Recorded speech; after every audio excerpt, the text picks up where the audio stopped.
Hey there, everybody. Do you know what time it is? It's not D&D time. That's tomorrow. That is Friday. The big boss raid is going to be occurring. However, in honor of this, where all hands are on deck, we need as many people as possible. I can't even say people who can fog a mirror, because you can play an undead character in D&D time. As many people as possible to come help take down the big boss of the Carnival of Souls. Ooh. I said I'd stop eating bugs, and I mean it. So the bag of bugs are going away.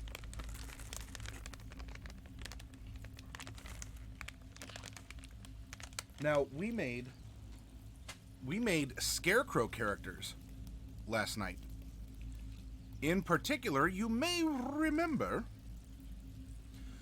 Rygard Cotton Eye and Loxton Silverbell were the two scarecrows that we made.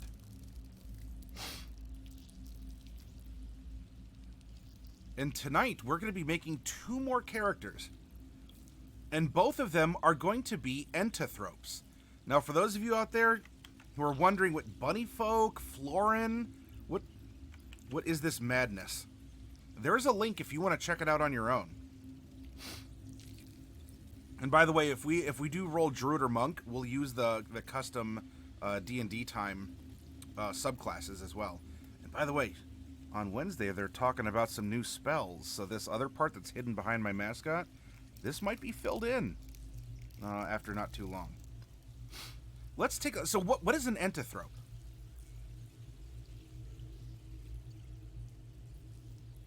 If you've spoken... I'm sorry, I have to do my best Bartholomew voice here.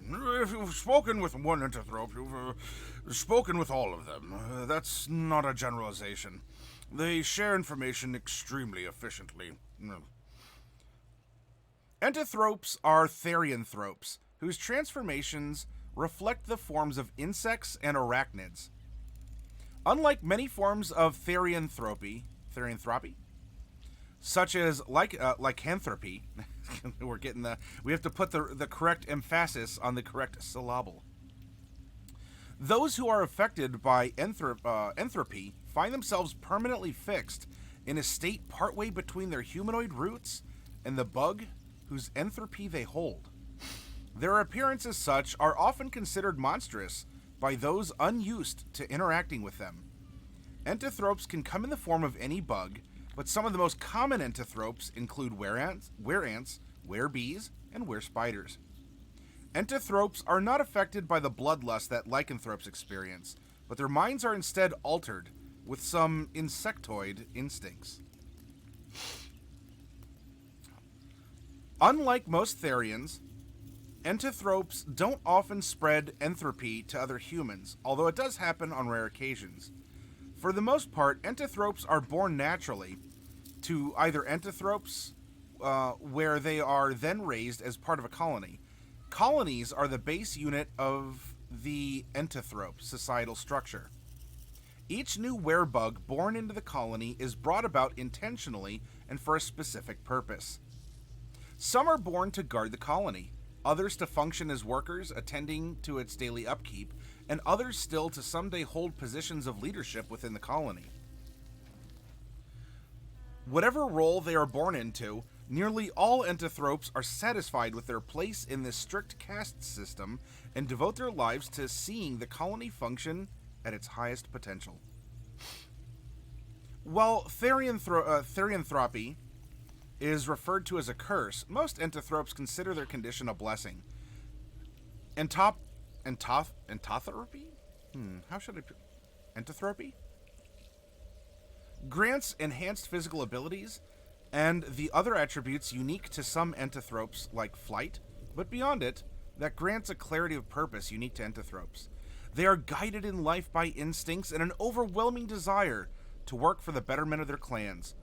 Most entothropes understand their destiny at birth and are content to follow it, wherever it leads. The greatest honor that can be bestowed in an entothrope colony is to grant the blessing of entothropy.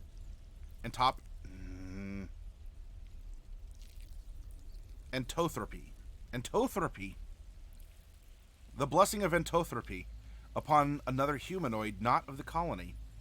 It is a showing of absolute trust of the individual by the entirety of a colony and makes them a true member of that colony.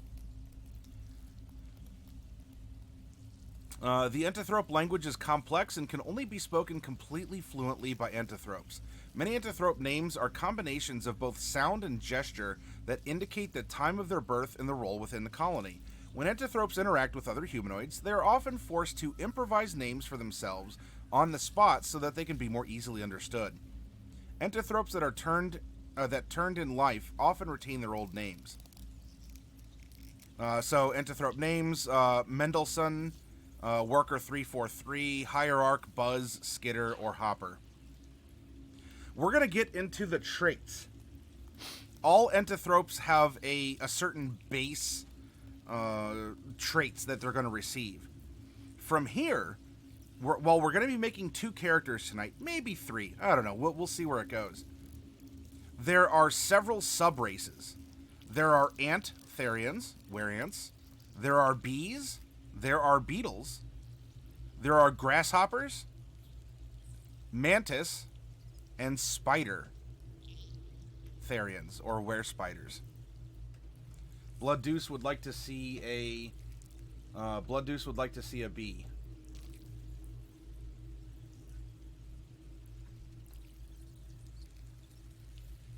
Sorry, one of the cats is trying to destroy something by eating it, or at least tearing at it with her mouth.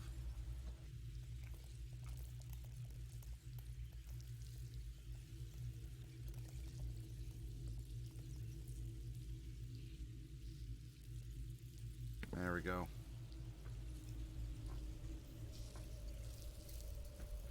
All right. So we'll keep this open so we can reference it. Though, the rest of our character is going to be determined through some random rolls. And it just so happens, well, howdy do. I have a blank character sheet here. So you know what that means.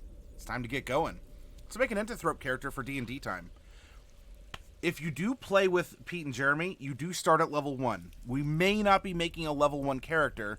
That way we can see some of the class features start to manifest within the race, or it's not so much playtest like the Scarecrows were. It just lets us see, how a character might end up over the course of adventuring in the lands of D&D time. Josh the NES Nerd, welcome. Good evening to you.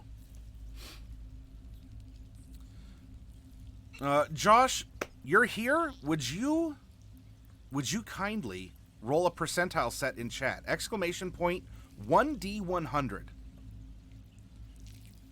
Now, multi-classing and feats are not allowed in their one-shot format. So 84. Well, that's close. If we would have gotten multi-class, maybe we could do something a little different or outside the norm here.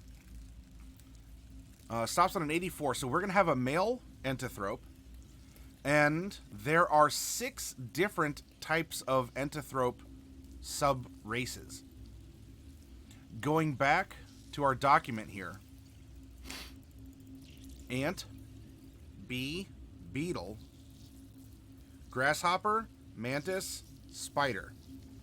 So, Blood Deuce, you said you were hoping for a bee. I'll tell you what, Blood Deuce, if you would do the honors of rolling a d6 in chat, let's find out what the sub-race is going to be for our first character we're making tonight.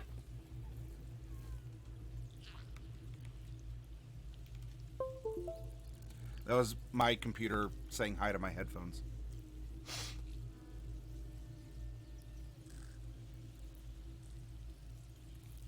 Well, it's easy to reference that way, Josh. I know it doesn't sound fancy, but at least you know what you're getting.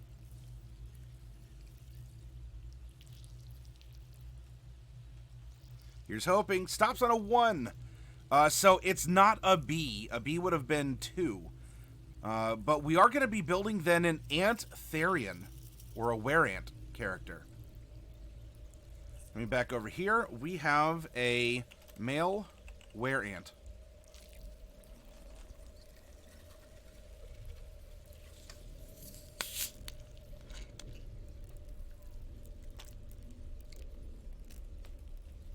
Cheers to the Babu character.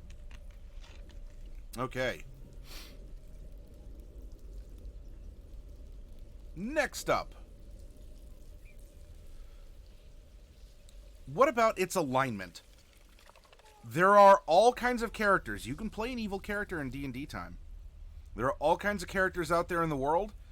Evelyn, will you please roll a percentile dice?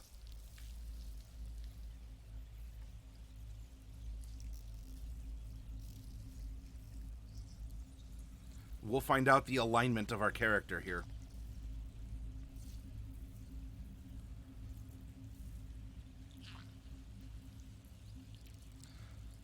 While we're waiting for that, the level of the character, again, normally you start at level 1. It's fairly quick to actually level up. We're going to start at 3, and then I'm going to ask for a d6 to be rolled. And we're going to find out how many levels on top of that we're going to be rolling. And if it's a 1, then 1 is 3, and then we're going to add from there. So we can cap out at 8. Ivlon must not be here. That's fine. D-Bomb, will you please type exclamation point 1D100 into chat?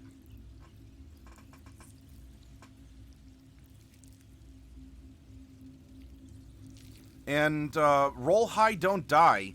If you're here as well, can you please roll a D6 in chat? Exclamation point 1D6.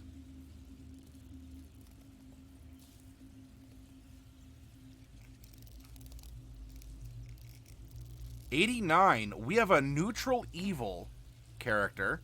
Thank you, D-Bomb. Alignment, neutral evil.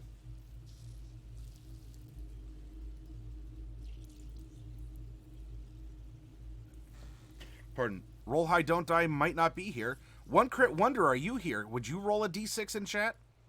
Exclamation point 1D6.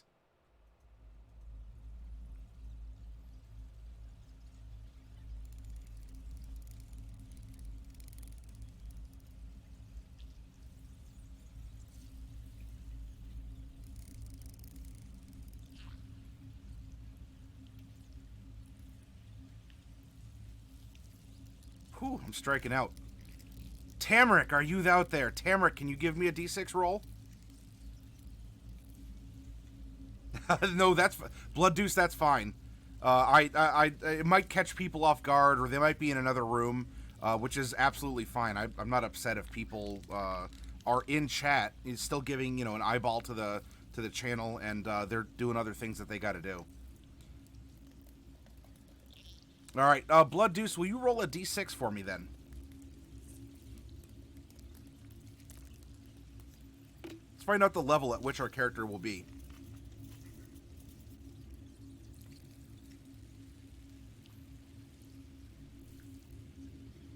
A 2. So we're going to be making a level 4 character. You can get to level 4 after just, well, let's see. 7 sessions? So about 2 months. 2 months of fun D&D, and you can you're at level 4, which is the beginning of their Fable tier. Yeah, because it's 1, and then to get to level 2, then it's 2 more, so it's 3 EXP, and then you need 3. Yeah, so 1, 2, and 3 is 6. Okay, very good. Now, again, feats in multi-class, so I'm not going to worry about that. We're going to take our ability score improvement. Now for our background. We have a lot of background options.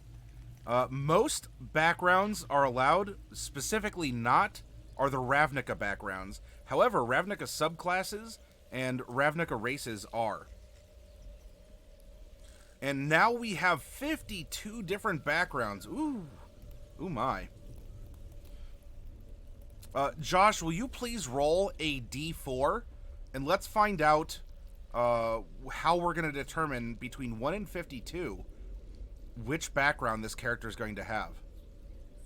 3. Okay, very good. Who else is here? If any of you are lurking, that's fine, but are any of you here and would like to roll a die? I'd love to mix it up and get more people involved, too.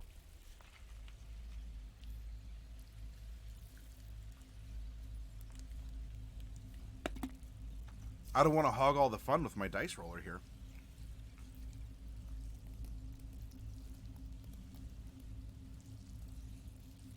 Sovrag is here. Put me in, coach. Alright, you get a very unique die to roll, Sovrag. I need you to roll a 13-sided die in chat. Exclamation point 1d13. And we're going to multiply that result by 3, and that's going to give us a number between 1 and 52. Alright, 3 times 3. So this is going to be 9. We are a clan crafter. It writes itself, everyone. These are very clan-based creatures. This is very uncanny. All right, so Clan Crafter is one of the Adventure League backgrounds. So we're gonna go here to Clan Crafter. There's no real specialty here, like there was for the Guild Merchant, and we're gonna have to look that up when we get to it here.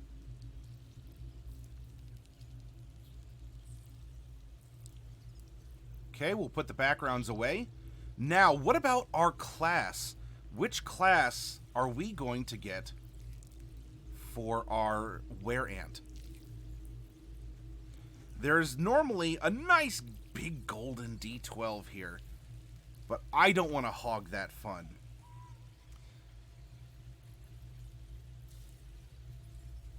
Josh the NES nerd. You just rolled the D4. Sovrag's in with the 13. Let's have Dysfemist, will you please roll the D12 to determine the class of this character?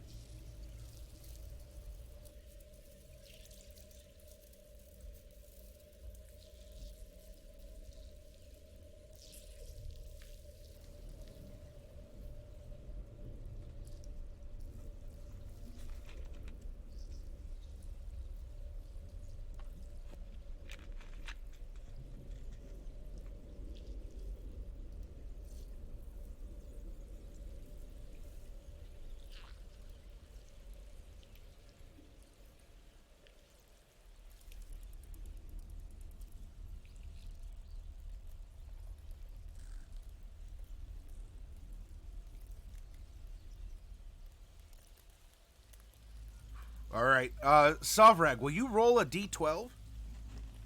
We'll make up for the D13 being a little weird.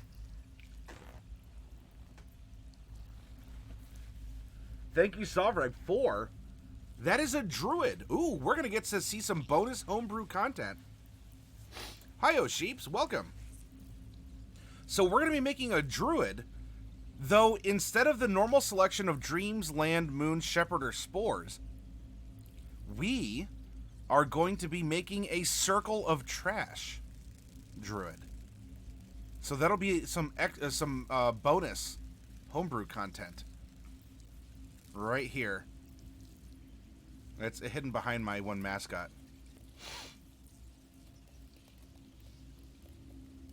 We're going to get to that in just a moment, Sovrag. There's a couple placeholders that I want to randomly put on our character sheet first, and then we're going to explore the finer mechanics.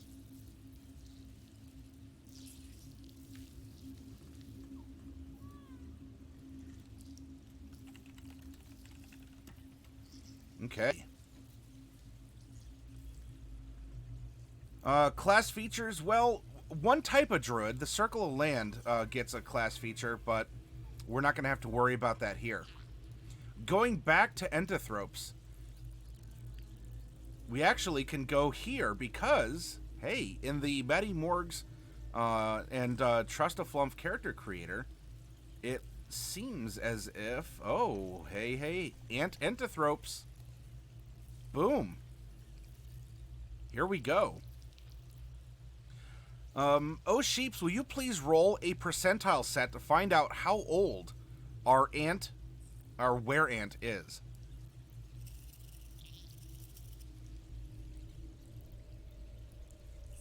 $43, so we are an adult. And as an adult, and I'll roll this one, we have 10 plus 1d 104 years. So I'm going to make a 104-sided die. I'm going to add 10 to it and hit roll. We are 47. So, as an adult, we are 47 years old. And I don't have a base height, weight, or this category or this information. Though when we read about things like size, stand between 4 and 7 feet, depending on their sub race, minimum weight of 65 pounds. Your size is medium. And for those of you who want to specifically read this content at home, so you too can be a werebug. As an ant, we're probably on the smaller. We're still medium, but we're talking more like a dwarf in stature. And so let's go. Hey, Black Wolf. Black Wolf, will you roll a D12 in chat? Exclamation point 1D12, and we're gonna find out how tall our ant is. We are 4 foot something. We're 4'6", and we're probably starting around if we're a slenderer build. We'll say 75. We'll go 2d4. So 6 times 6 is 36. 81, 111 pounds. There we go.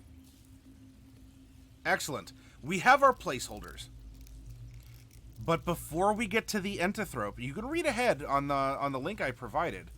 I do want to explore the background of our character. And that is not... Well, we have the player's handbook handy, and normally backgrounds in the player's handbook are found in Chapter 4.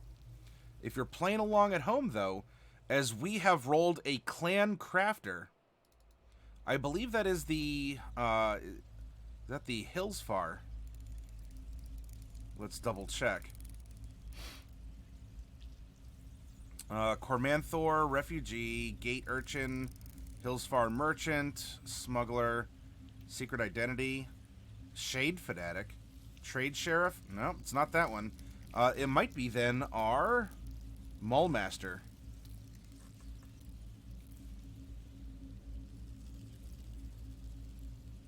Caravan Specialist, Earthspur Miner. That was one of our scarecrows. Harbor Folk, Maulmaster Aristocrat, Flan Refugee.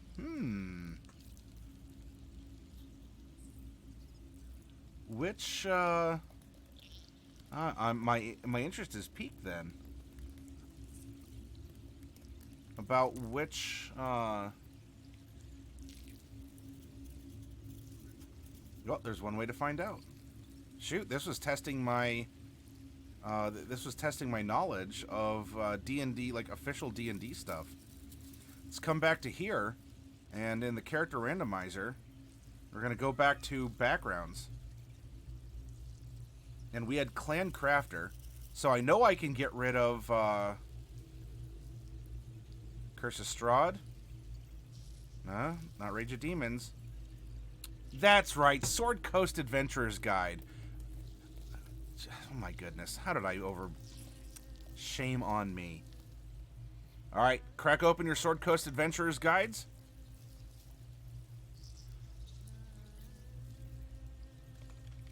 There we are. This is a good chunk of the book, or the fun different thematic backgrounds. Yeah, pop quiz. Pop quiz, says Tamrick. Alright, Clan Crafter. Whoop. Skill proficiencies. I'm going to scoot this over. Bup. History and insight.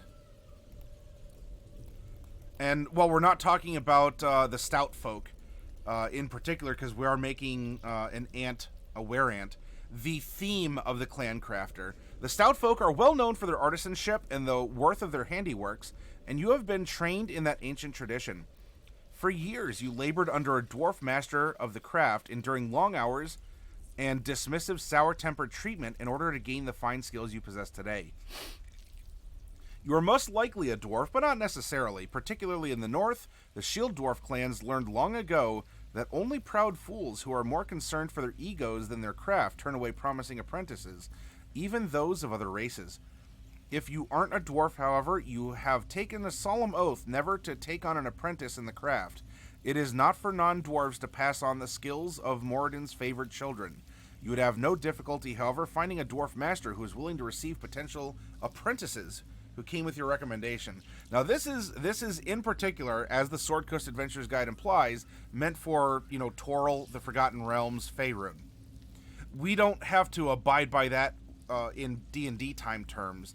This is simply a way to understand, all right, clan crafter, I get it, we're going to be good at making something. Our skill proficiencies then are history and insight. We're going to get proficiency with one type of artisan's tools. Hey, Diadems, welcome.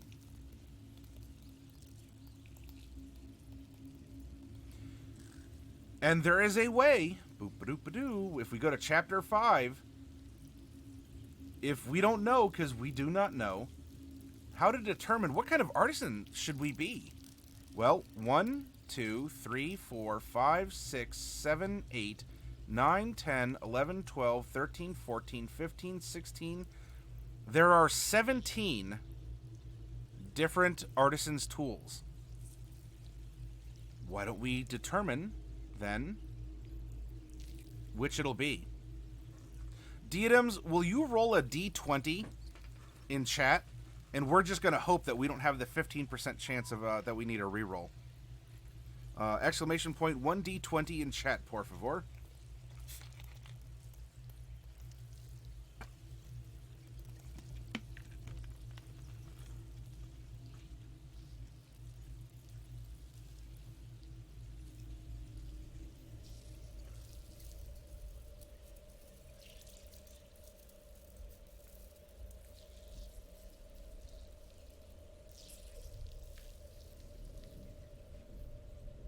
Wonder if any of you are hoping that we have an ant that is a particular crafter of something or another here. A mason? A jeweler? Alchemist supplies? That would be interesting. A brewer?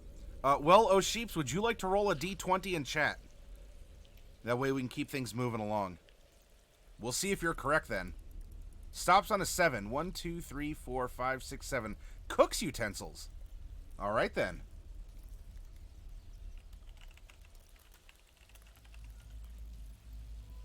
A cook is neat, though. All right, so we have proficiency in one type of artisan's tools, in cook's tools, or cook's utensils. Languages, Dwarvish, or one other of your choice if you already speak Dwarvish.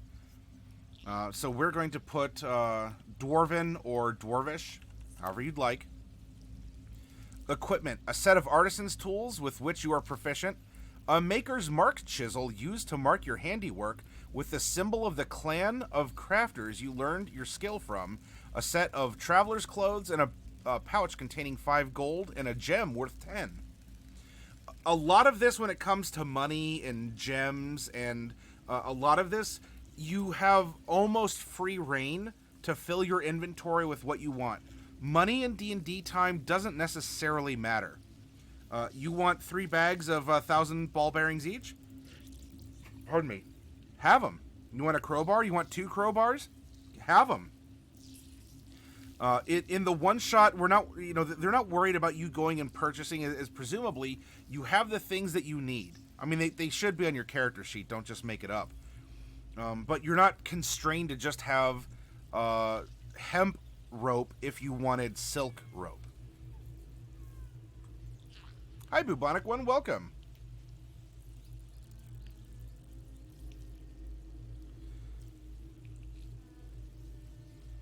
What we can do to make things maybe a little unique. So we have this Maker's Mark chisel used to make your handiwork. Well, we're a cook. So is there a Maker's Mark in some way? Maybe it's a little, it's something that we use, it holds our secret spice blend that is going to take us to Flavor Town or otherwise make us go pow or bam when we add our secret ant spice. So we'll put something like a Maker's Mark spice shaker, which is going to be trinket number something or another. King Neptune's golden spatula says Sovereign. Bubonic One, will you roll will you roll a percentile set to give us a number between 1 and 100 that's going to be our super Maker's Mark Spice Shaker. The secret is love potions, says Black Wolf. 95. All right, I don't know which trinket that is. If any of you want to peek ahead, I mean, you can. It's in Chapter 5. We'll get to it in just a second, though. Sometimes, if you have a fun little item like this, Pete and Jeremy, if you play with them, they're very open-minded to have you use your background feature, to use in your inventory in interesting ways.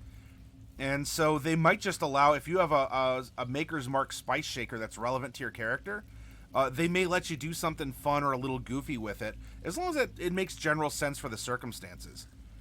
And you know what? Stuff like a pepper shaker, you might be able to use that to track down, to find out where an invisible person is. Like, you could describe, you unscrew it or whatever, and you throw the pepper in the direction, and it settles on the invisible person. Or, I don't know, you're being tracked by a hound. You take the pepper and you dump it behind you to cover your scent, and you know, from like a half mile away, you suddenly hear the bloodhound go arr, arr, arr, arr, as it gets like some cayenne pepper or whatever your Flavortown blend is, that it just got up its sensitive snoot.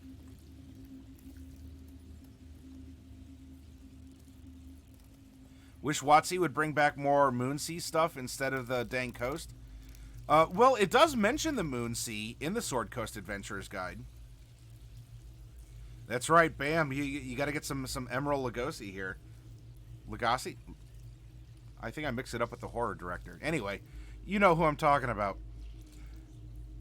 Our feature is Respect of the Stout Folk. As respected as clan crafters are among outsiders, no one esteems them quite so highly as dwarves do. You always have free room and board in any place where shield dwarves or gold dwarves dwell.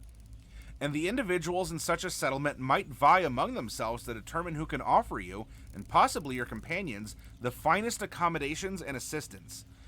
Now, this sounds specific to the Sword Coast, to Faerun. This can absolutely translate to D&D time, as there are dwarven societies. Dwarves can live all over, and either you could take this as how it says, and you just accept very kind regards by any dwarves you encounter, or, talk to Peter Jeremy and say, well, is there a way I could possibly expand this to, maybe it's not just dwarves, but people who've tasted my food, if you're coming in with a reputation or something along those lines, and, talk to them. Work it out. They're very open-minded to this. Now, as we rolled it, our background, I'm going to put respect of the, and I'm going to put kind of in brackets, stout folk. Just in case it's dwarves or someone or something else. Suggested characteristics, use the tables for the guild artisan background in the player's handbook. So we are going to need to go to Chapter 4. Boop, boop, boop, boop. And go to Guild Artisan. I went too far, everyone. I went too far. Yeah, there we go. You gotta look for the halfling here. The very dapper mutton-chopped halfling.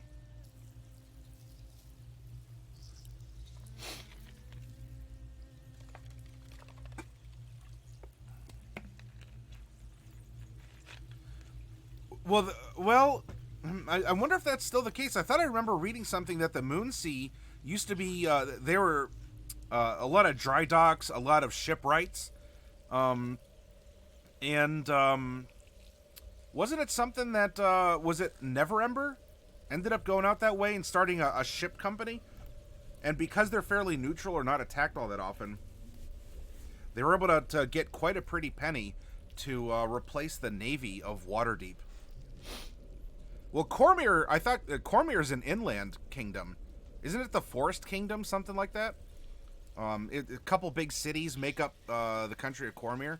Suzale, I believe, is the seat of power there. Silvered Peaks in particular, as we discussed last stream, a really fun place to meet some silver dwarves. Blood Deuce, if we have a party rolling around like this, it's very interesting because we're making a cohesive party that also is telling a story about especially one of the regions in the lands of D&D time. Even our scarecrow was a minor scarecrow and has been around dwarves, so we have a lot of analogous dwarven contacts by not making any dwarves. It's very fascinating how this process is working. All right, next up, we need some personality traits, an ideal, a bond, and a flaw. Jack Crozer, welcome. I have not used World Anvil. I have not. I haven't heard bad things about it. I just haven't used it. Jack, will you please roll 4d6 in chat? Exclamation point 4d6. Sovrag, will you also roll a d8 in chat? Exclamation point 1d8. Jack is giving us an ideal of 1, a bond of 4, and a flaw of 4. Sovrag is giving us our first personality trait, which is number 3.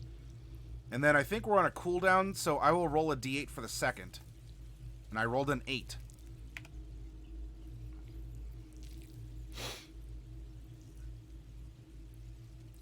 Okay.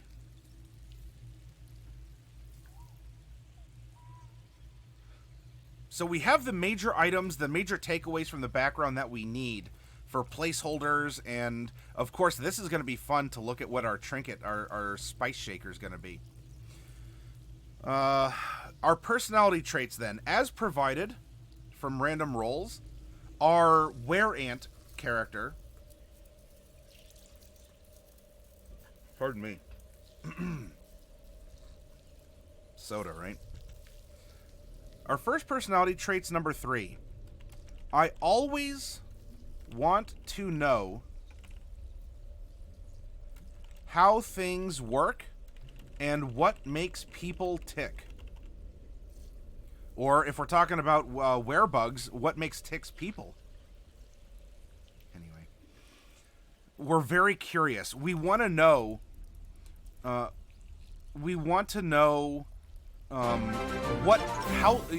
works. We want to try new things. And Blackwolf, thank you for the host. And our second personality trait is number 8.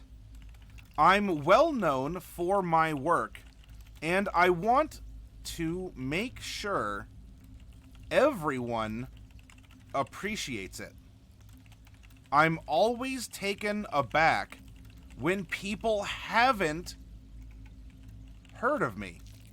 Now, of course, when you're growing up in a hive mind style society of ants, of course everyone is going to know you.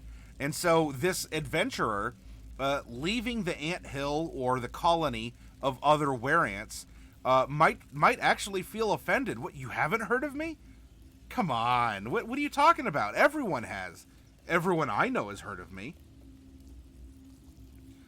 I rolled a personality 8 when I was born too, but only the second part. So we're working on part 1. Bubonic, I may have one somewhere. I can't say offhand if I do. Yeah, come on, I'm drone number 2564. You have to have heard of me. Now, what is our character's ideal? Number 1 is community. Hey. It is the duty of all civilized people to strengthen the bonds of community and the security of civilization. You know what? So we have a close bond with one of the scarecrows. And this is also a point where, even if you're not thinking it, I will artificially stop and say, hold your horses, Matty Morgs. This clearly says lawful in parentheses after community. And actually, you rolled, well, I didn't roll it, but neutral evil was rolled. Thank you very much for the host, O'Sheeps. Neutral evil was rolled for our character. How in tarnation can you have a community-driven neutral evil character? Remember, your alignment can be described as the expression of your character. What happens with the things that you say or do from your brain to mouth filter. If we're coming out of a society like this Entothrope one, we're going to be selfish. We're going to be self-centered. We're used to the attention, and we're used to other people knowing us. We are a big thing among the ants. And being evil doesn't mean you have to kick puppies in the street and burn down orphanages when you see it. That's not the sole thing that qualifies you as being evil. We have a temperament. You know, the neutrality might make us considerate, or at least we're not as impulsive, or we don't drag our feet as often as others may. But we're a diva. Us first. And while we can be community driven by being an ant, if we are succeeding at what we do, if our plans come to fruition, society will be all the better for it. And don't tell me you can't apply that statement to a lot of villains that you might think of out of, what, anime, comics, movies, novels? If my plans for society work, everyone will prosper or live in peace or be better, be harmonious. This character might even seek to impose, maybe that's the secret spice, is to try and get people attuned to the wereant frequency so that others would want to become wereants, that the colony grows, and that our communication, our social bases, we're all becoming one because we want to bring peace to society. Clearly, community is our ideal. That's also what could make us evil.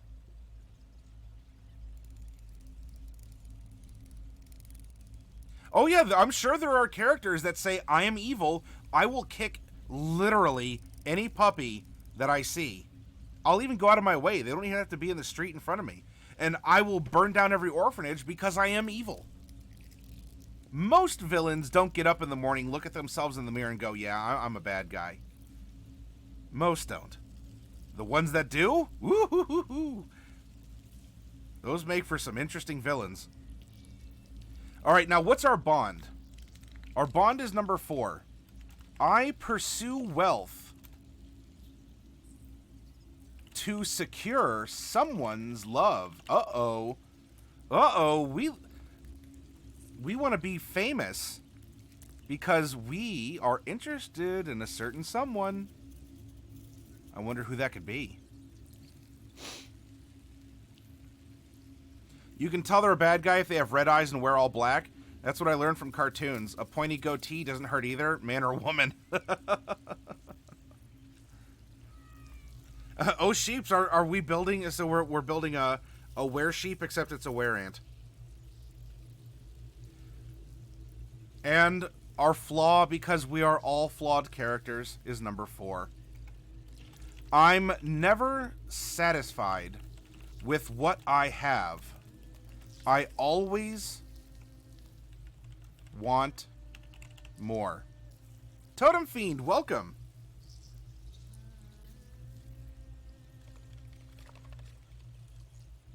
All I want is more. Why can't people give that to me? All I want is more. The one thing I ask for is more of everything. It's a simple request if you think about it. Oh, that's cool, oh sheeps. If you're willing to share that, I'd love to see it. Even if you're willing to shear it. Although I might have to put an NSFW tag on that if it's a sheared sheep.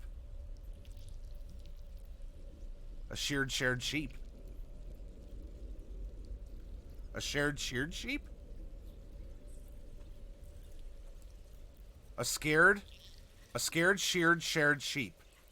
Ooh, this is getting tough. Anyway, so we have the personality of our wereant. You know, given the background, that we're going over for Entothropes. And your Entothrope in D&D time does not have to conform to this. You could be the rebel, or maybe you were born to go out and not be one of the colony members, so maybe you come back one day with information about the outside world. It's your own character. So in this roleplay exercise, we're presuming this is the character you're building to play on D&D time, and you're going to roll with it.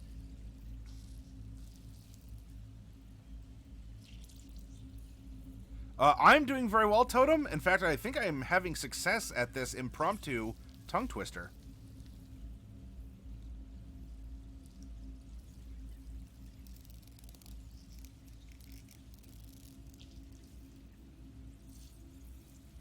Yeah, those are very powerful spellcasters that you were talking about there, Bubonic One.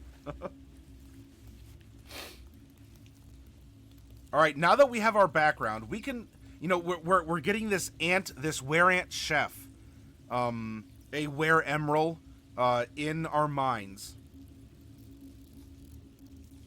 We can, before we get into the race, you know what? I want to know the secret sauce. I want to know what is the maker's mark. What is containing our secret blend of herbs and spices. And so, real quick, we're going to jump over to Chapter 5 and take a look at Trinket number 95.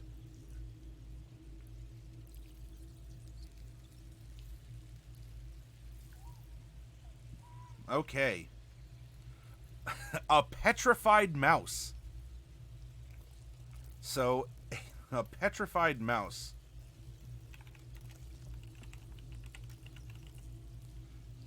The petrified mouse is our secret, our maker's mark. It's cultural. But maybe in every dish, you know, we have, like Ratatouille. We had a little dash in every soup. Yeah. Yeah, for an Entothrope, that's probably really delicious. So we just kind of shave off a little bit of petrified mouse shavings to top off our every meal. It adds that kind of that umami kick.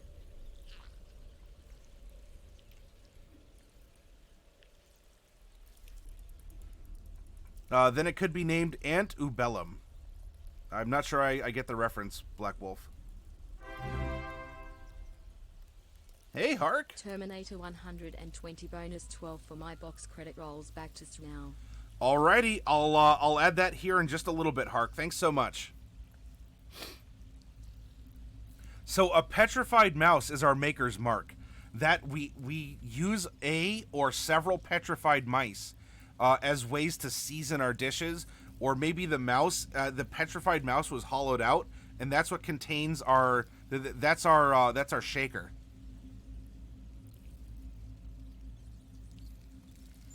I don't know who you're talking about, Black Wolf. I'm sorry.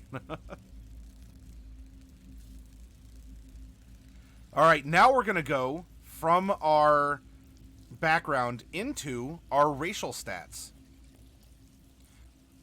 All Entothropes, whether you're an ant, a bee, a mantis, etc., your constitution score increases by 1. So we're going to float a 1 here. Age and alignment, we have that. We have our size. Our speed is 30 feet.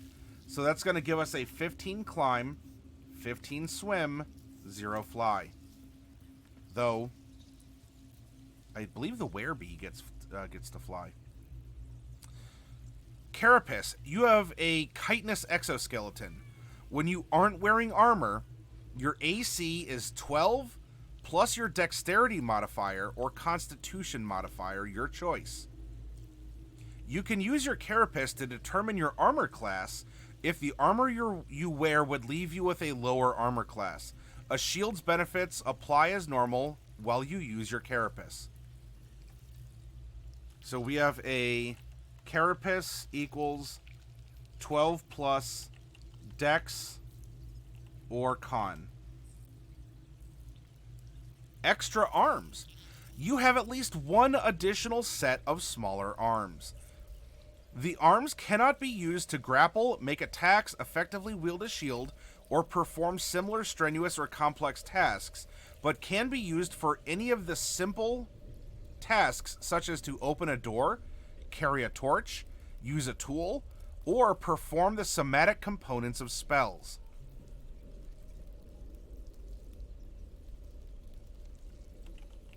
Extra arms. We got little hands. Insectoid communication. Through clicks, gestures, or scents, you are able to communicate basic concepts and your emotional state to other entothropes within 30 feet of you that can see, hear, or smell you. So we have Dwarvish. I guess then in this case we get Insectoid.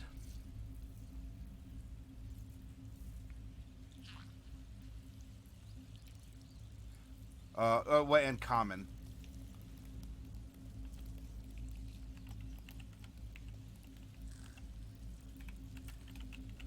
There we go. Silvered vulnerability. Your Therianthrope heritage causes you vulnerability to silvered weapons. Now, silver on the character sheet that we use up here, I'm going to zoom in real quick so you can see.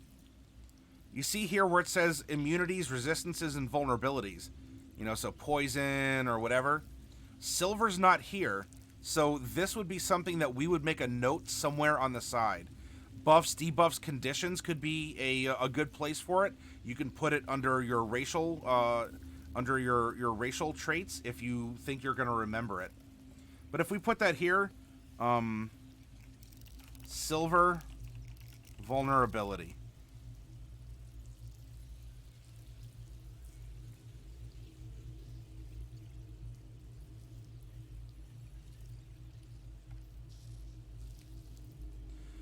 Then that's what we get for being an Entothrope. In specificity now, we rolled, Blood Deuce, but, you know, as a community, we rolled an Ant Therian, a Wereant. Wereants are among the most common of Entothropes. They are industrious and rigid in their ways of thinking.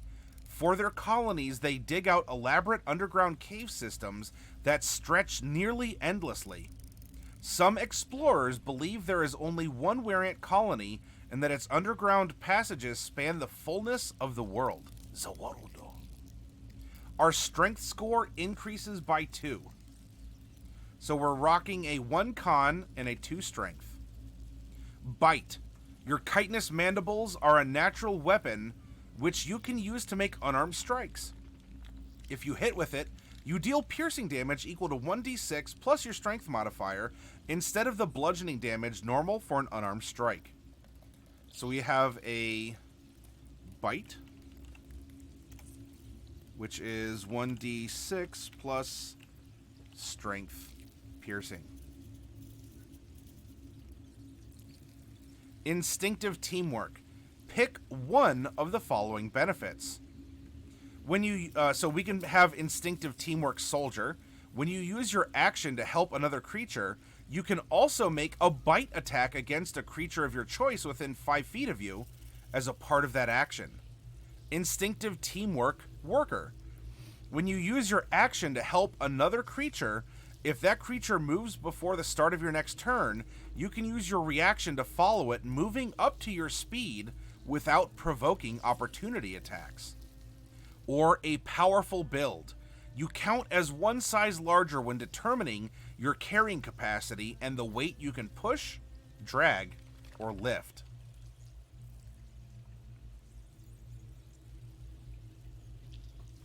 Oh, beetles also get the flight? All right.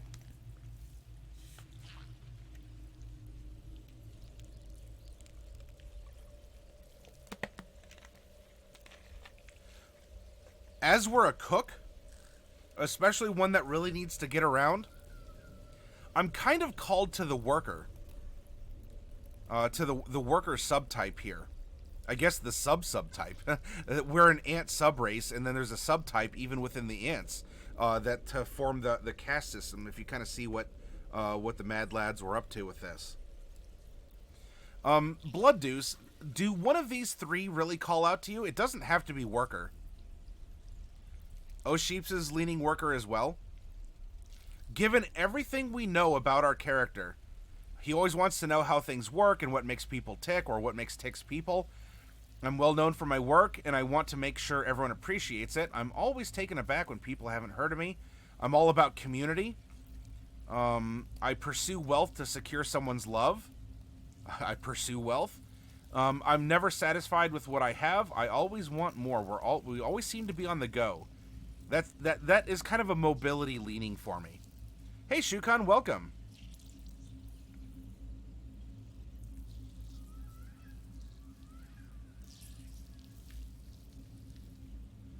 This is a homebrew race for D&D time, Shukan.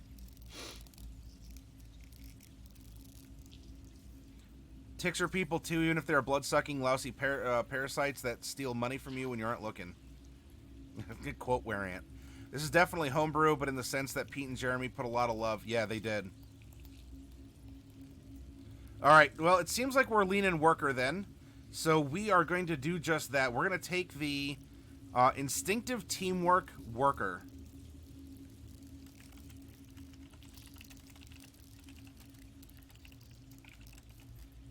And there we go. Hey, Neo Realms, welcome. Good to see you back. Worker feel? Alright, Blood Deuce.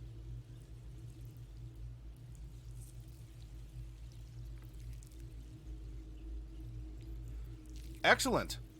Now that we have our racial features for being an Antharian, or a Wereant, we are also a clan crafter who makes excellent food with the help of a petrified mouse as our maker's mark. Oh, well, thank you, Neo Realms. I mean, really, I'll take that as a compliment, but all of you out there, Neo Realms just gave you all an awesome compliment. And so this is, our dad just called us cool. I'm full of Neo Realms. It has more meaning than your parent going, there, you're cool, don't worry. My mom says I'm cool.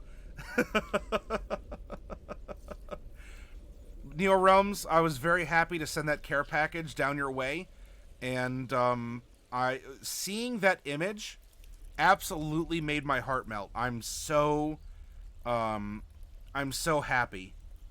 And on top of that, if my heart melts, any cholesterol that might be in there will just sort of, like pass along, and I could probably put off surgery for years to come. I'm known for dad jokes. All right, well then, Neo Realms, you're welcome to have puns and dad jokes here. Hey, Soname. Oh, yeah, I'll have to wait for some 14 hijinks later. I still got to do the holiday event for it, Soname.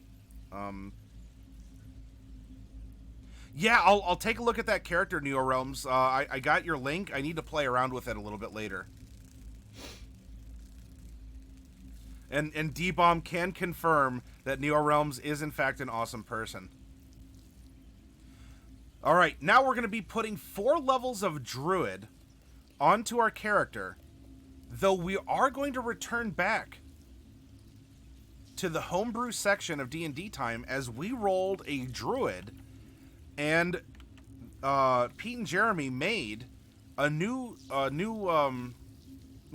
homebrew circle for Druids called the Trash Circle. But before that, we have a very vanilla Druid build here first. Classes, Druid. Boop. At level 4, our proficiency bonus is a +2. We're going to know 3 cantrips. So, 1, a 2, a 3. And there we go. We're going to have 4 first-level spell slots and 3 second-level spell slots, as we are a full caster. This is also going to mean, hey, we get to learn another language. Druidic. Ooh. Druids are a D8 hit die class, and as we're level 4, we get 4 D8 hit die that we can expend on rests to naturally heal ourselves of hit points, so we don't rely on potions or spells. We're going to get some armor proficiencies. We're going to get light and medium, as well as shields. Though, of course, there is a cultural caveat. Druids will not wear armor or use shields made of metal. So statistically, you get all leathers and all lights and mediums. And then you just say, all right, it's iron wood. It's not actually iron. But you maintain all the statistics, and there you go. This is a roleplay flavor. And if you have a question on something like that, well, am I running a Durant from Pokemon? Am I fine with metal? Then you may very well be. Because mechanically, you're open up to all medium and all light. There's just a roleplay taboo against metal for druids.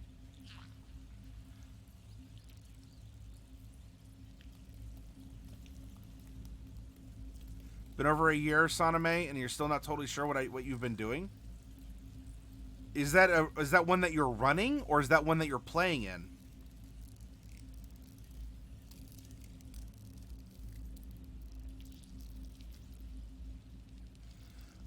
For our weapons, for brevity's sake, I'm simply going to put Druid weapons because it is a special curated list, and I don't want to write all those individually.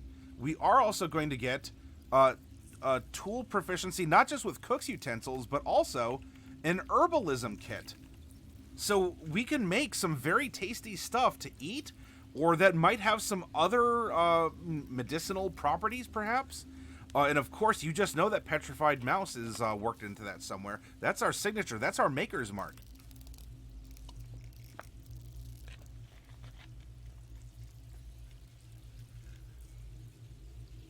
I mean, you say that, Black Wolf, except a lot of earthbenders can't do anything to metal because it's above their pay grade.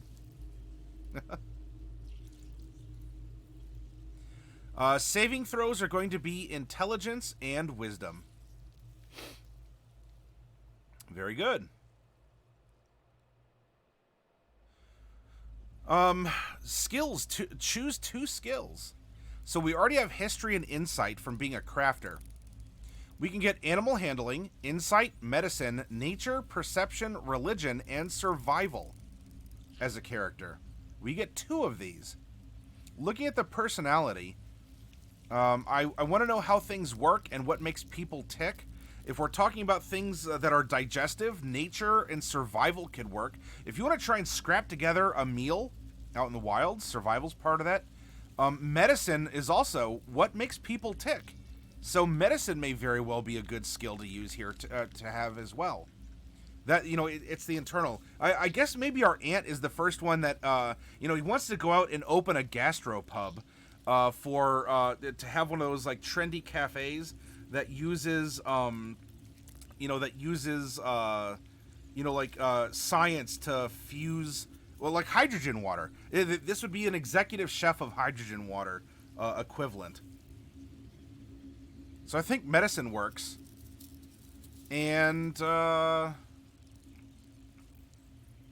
maybe not survival. I would think that a lot of things have been brought to him that have already been filtered by the other ants. And that, so of course he'd be spoiled for that. You know what? Insight. Insight is how people work as well. You can read someone's emotion. Do they really like your dish? So if we have medicine and insight, not only do we know how they work, we also know how they work up here too. Oh, we already have insight, derp. That's right, we got that. So if we go medicine, well, so it's a great idea. We're using it apparently.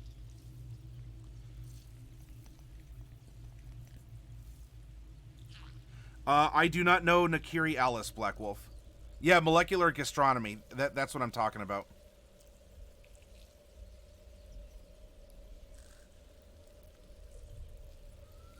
Oh, you're 14-1. Okay, Saname. All right.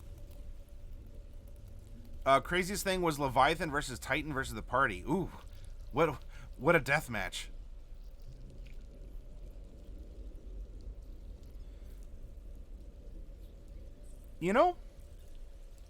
Animal handling might work. How else are we going to get some more petrified mice? or other things to curate, and we know how to. We might be able to fuse medicine with animal handling for some veterinary skills, or at least to butcher very well. Oh, okay. Thank you for the clarification. I'm aware of Food Wars. I haven't watched it or read it though. Spellcasting, we have spellcasting. We're good there. We are going to get Wild Shape. And at 4th level, our CR is 1/2 with no flying speed. Wild Shape, CR 1/2. No flying. And of course, we get to Wild Shape twice per day. Wild Shape 2. There's a lot to consider when you're wild shaping. Don't let all of this. Oh, I'll never play Druid. That's too much to read.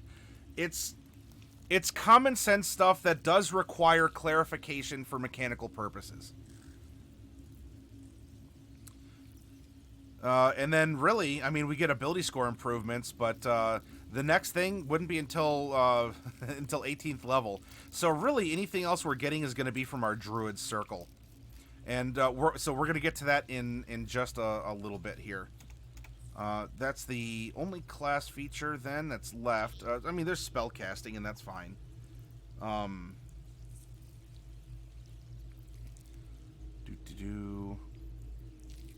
Wild shape improvement. Yeah, that was already there. Cool. We're going to put this away, and let's check out the Circle of Trash Druid. At 2nd level, we already know this. All physical materials that exist within this world, other than those few created or conjured by magic, can draw their origins from nature, no matter how processed, polished, or twisted they may be. Druids of the Circle of Trash recognize that even the most magnificent of cities and ornate of objects is wrought from the natural, and inevitably, no matter how long it takes, to the natural they will return. They watch over the transition of the creations of civilization back into their base materials, using their magic to both aid in and process and slow or hasten it as they see fit. They can manipulate the dried wood within constructions, the hardened clay within ceramics, and even the raw ore in refined metals. They are guardians of ancient ruins and of forgotten places. Nature's touch. You see past the veil of civilization to feel the nature in its roots, striving to preserve that which is right, and ruin that which must be remade. You gain the following benefits. Restore and ruin. Restore. You learn the mending cantrip. When you use this cantrip, you may mend any inanimate, non-magical surface, such as a crack in a stone wall, in addition to objects. The maximum length of the break or tear you can mend increases to 5 feet when you reach 5th level, 10 feet when you reach 11th, and 50 feet when you reach 17th.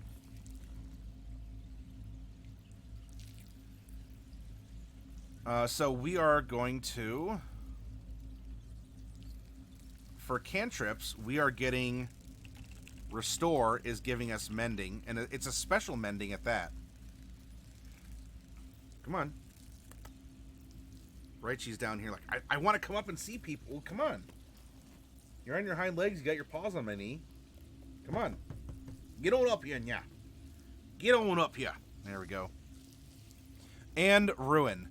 You learn to channel the destructive toll of time. Over the course of 1 minute, you touch a non-magical object or surface that is no larger than 1 foot in any dimension, causing it to crumble to dust. And then that also increases with you. So it's kind of like mending, except it's breaking. So down here, we are going to have 4 and 3. We are getting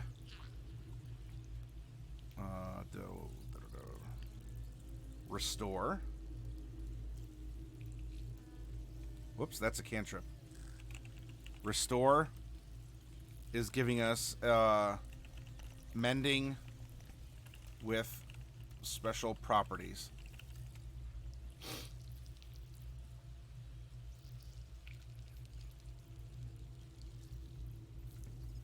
And so for here, I'm going to put Ruin, because we already have the notation for Restore under our spells. Know the wayward path. Starting at 2nd level, when you cast a spell or use a magical ability that would create difficult terrain, you can choose a number of creatures equal to your wisdom modifier that you can see. You and the chosen creatures automatically succeed on any saving throws against the spell or ability and ignore the difficult terrain, as well as any damage or other detrimental effects associated with moving through it. Know the wayward path. And we're not quite high enough to get Scrounger's Appraisal, but if you all wanted to see what other abilities that at 6th, 10th, and 14th level you get by being a Circle of Trash Druid, I want to direct you over to this homebrew section on the D&D Time website. Because there's some fun and cool stuff there. All right, so now we have, we have our background. We have our racial information. We have our class and our subclass. And with this, it is time to finally drop numbers into our character. I know. We saved it for last. If any of you are new here, or maybe you're used to D&D where it is a numbers game, it's all of us just agreeing to play, Math Blasters for a couple hours every night. This might be startling because we have no numbers. I don't know what his wisdom score is, even though it's the main stat for a druid. And up until this point, I don't care because we know who the character is. We have the exoskeleton of our ant. Now let's go in and fill in the sweetmeats. Using the standard array, which is the standard method for creating a D&D Time character, we're going to drop a 15, 14, 13, 12, 10, and 8 into our bubbles here. And then add our racial modifiers, 2 to strength, 1 to con. And then finally, we're going to add an ability score improvement. So where would we be strong? I always want to know how things work and what makes people tick. I'm well known for my work, and I want to make sure everyone appreciates it. I'm taken aback when people haven't heard of me. Community. It is the duty of all civilized people to strengthen the bonds of community and the security of civilization. I pursue wealth to secure someone's love. I almost want to say we have a charismatic druid. I'm never satisfied with what I have. I always want more.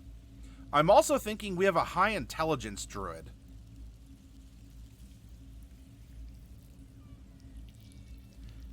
D&D was a different concept to me until recently. It used to be drink and draw. I mean, it still is, but now it has multiple purposes. Yes, now you have a couple more tools in your tool belt, oh sheeps. I'm kind of thinking we actually have, like, a high int and whiz character here. Oh, y'all are getting sniffed. Are you holding your hands out for Raichi to sniff? Huh?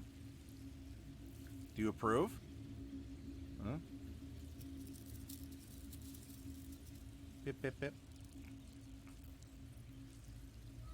Then let's drop our high scores, 15 and 14.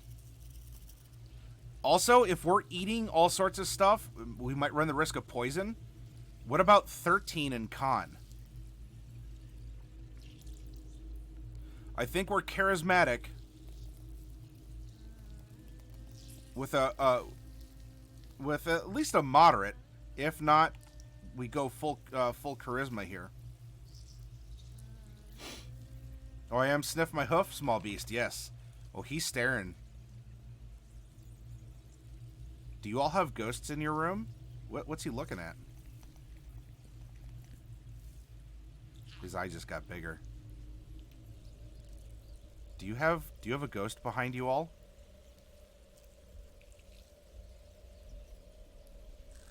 Uh-oh.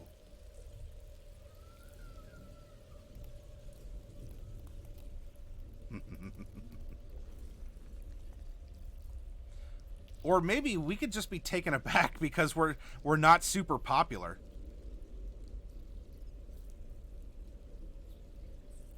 We're always pursuing. You know what? What if charisma is actually his dump stat? We have a celebrity chef that has a charisma dump stat. That could be a lot of fun, especially in the context of a D&D time adventure. So we have a 12 and a 10. You know what? Let's put our 12 in Dex and our 10 in Strength, because that's also going to become a 12. So this is going to give us a 14 Con, a 12 Strength. Whoop, that was a 13. I'm being a cheaty face in D&D time, everyone. Don't tell Pete and Jeremy, please. And here we go. We have our stats spread out. At level 4, we do get to increase them. And what we might end up doing here then is I think he would increase his wisdom to a 17. Now that's still only going to give us a +3, but if we're going to give a stat boost, I think this is staying true to the character. This is going to give our charisma -1, 2 int, 2 con, 1 dex, 1 strength. And you might say, but biting and all, when you shift your form, which is all the more wonderful because we have a druid who is a shapeshifter, you get the physical properties of those bugs or animals or whatever. And so having a low strength or dexterity doesn't matter as much if you've turned into something else. Our passive, well, actually, we'll get to our passive. Strength saving throw is 1, athletics 1, dex is 1 down the line, con is 2, intelligence is 4, history is 4, arcana, investigation, nature, and religion are 2s. Wisdom is definitely our strong point with 5s down the line until perception and survival, which are also strong. So that's going to give us a 13 passive perception. Not too bad.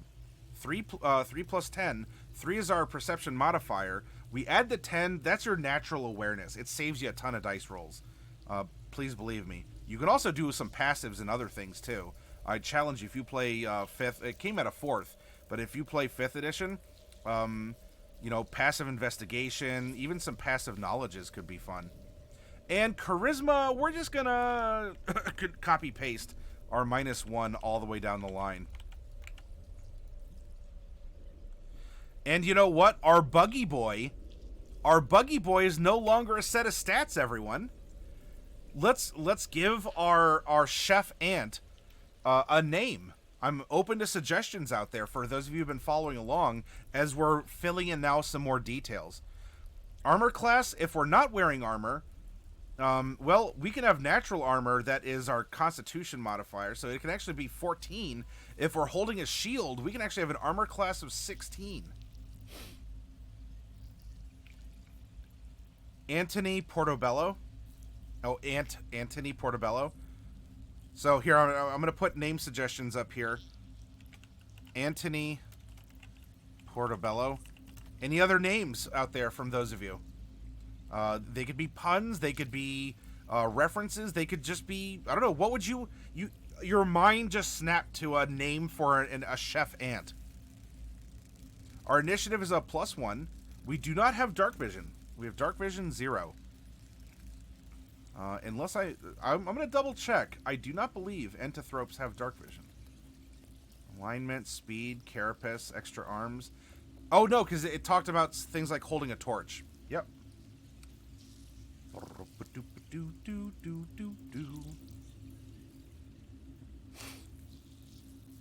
Current hit points. We get a maximum amount of our hit points based off our hit die at level 1. For the 3 other levels of our 4, we get half +1 of our hit die. So half of 8 is 4, +1 is 5. Now for all 4 of our levels, we get bonus hit points equal to our constitution modifier. So we have a pretty sturdy, we have a durant here. A durable ant. Though, of course, bug steel type and are supposed to resist the fire anteater that's hunting him for quadruple damage. Oh, God. Anyway. We got a durant named Jimmy. Alright, so we have 8, 15, and so we have 16 plus 15 is 31 hit points at level 4. And if we're biting in our normal ant form, it's 1d6 plus 1, it's a strength attack, So we have a +3 to hit. Our cantrips, we can fill in, but I'm not too worried about that. If we're attacking with a spell, ooh, we have a +5 to hit with our spells. And to resist the effects of our spells, the target will need to pass a 13 difficulty class. You simply add 8 to your attack modifier for your spell. Bada bing, bada boom. Hey, forget about it. And there you go. Remember, from the restore ability, we get mending with a special property. And also, we have the ability to just hold things and they fall apart in our hands. Our carapace then is going to be 12 plus Dex or Con, but we already have that reflected in our armor class. Oh, shoot. Am I remembering how to pronounce this? Ginnery.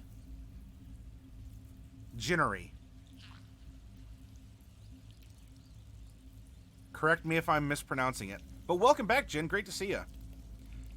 Antoni and Remy, his petrified rat. A petrified mouse named Remy. Very few damage cantrips or damage spells for druids until 5th. Oh, good. I did remember it. All right, good. I'm glad. I think you said I could just call you Jin, but if you want me to use the full name Jinnery, then I will. Yes, the petrified mouse is the maker's mark of our chef.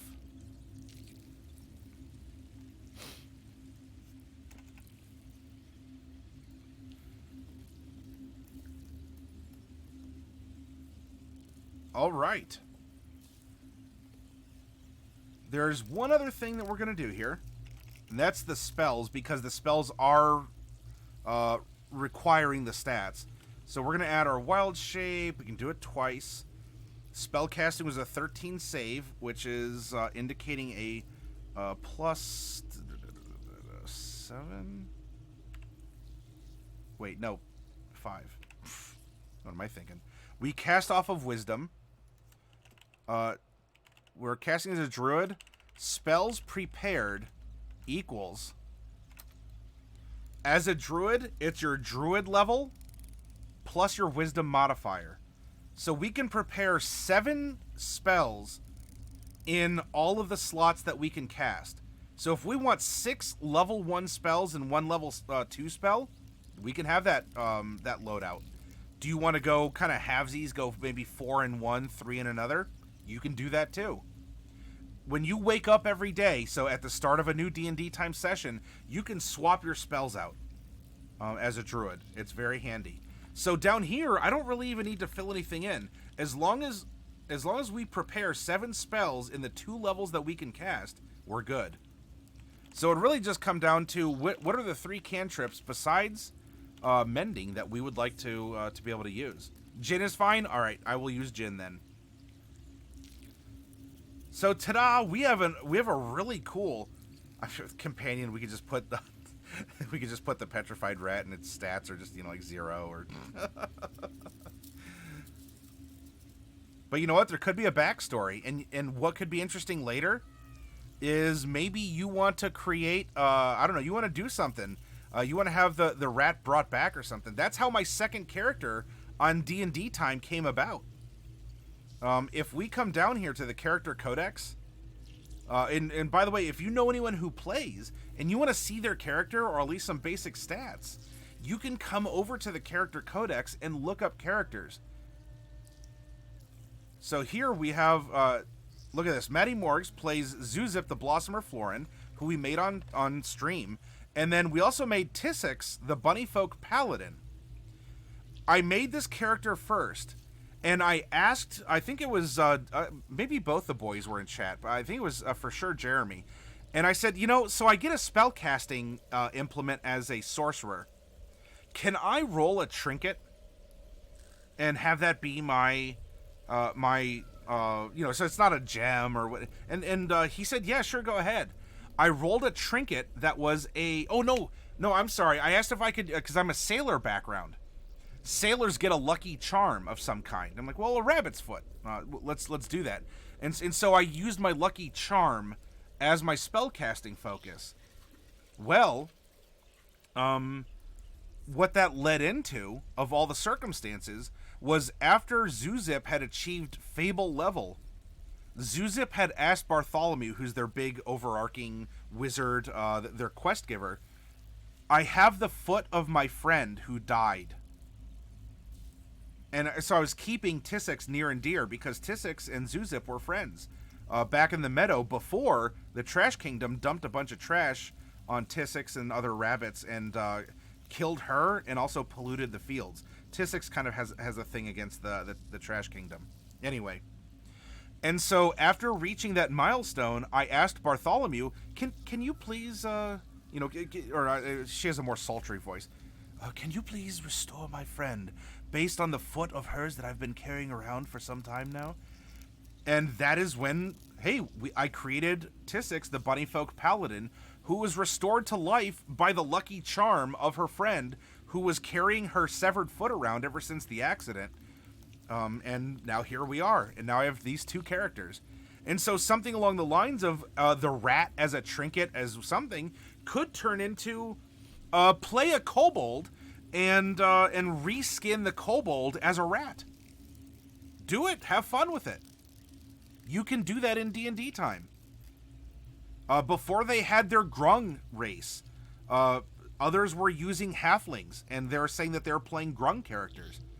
You can reskin player character races that are available in D&D time to match something else as long as the mechanics work out, underneath the reflavoring.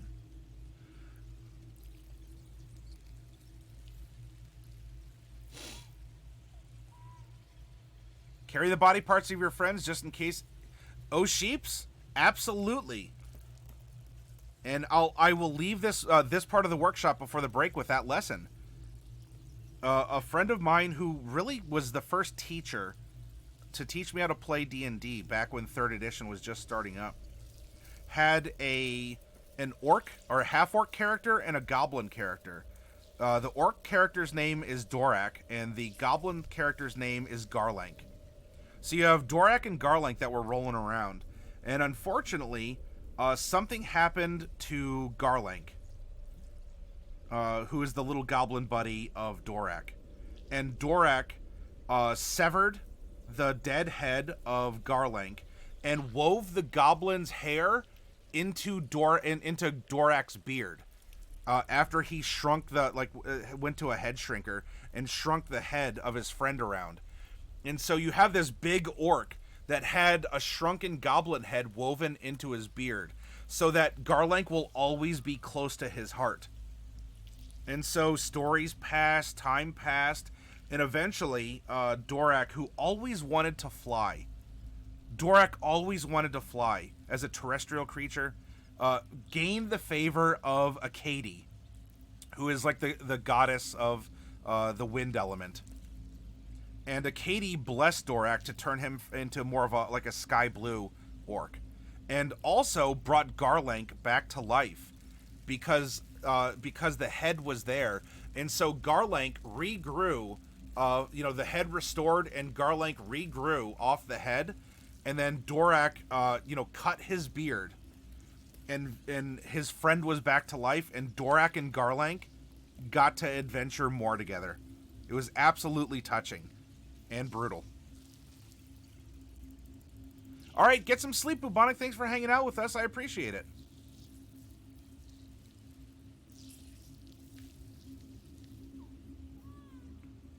So yeah, we have a character. We've had a lot of fun talking here. Let's get up and take a break. And in the meantime, I'm in our break time, I'm gonna get a new character sheet, and we are going to make another Entothrope.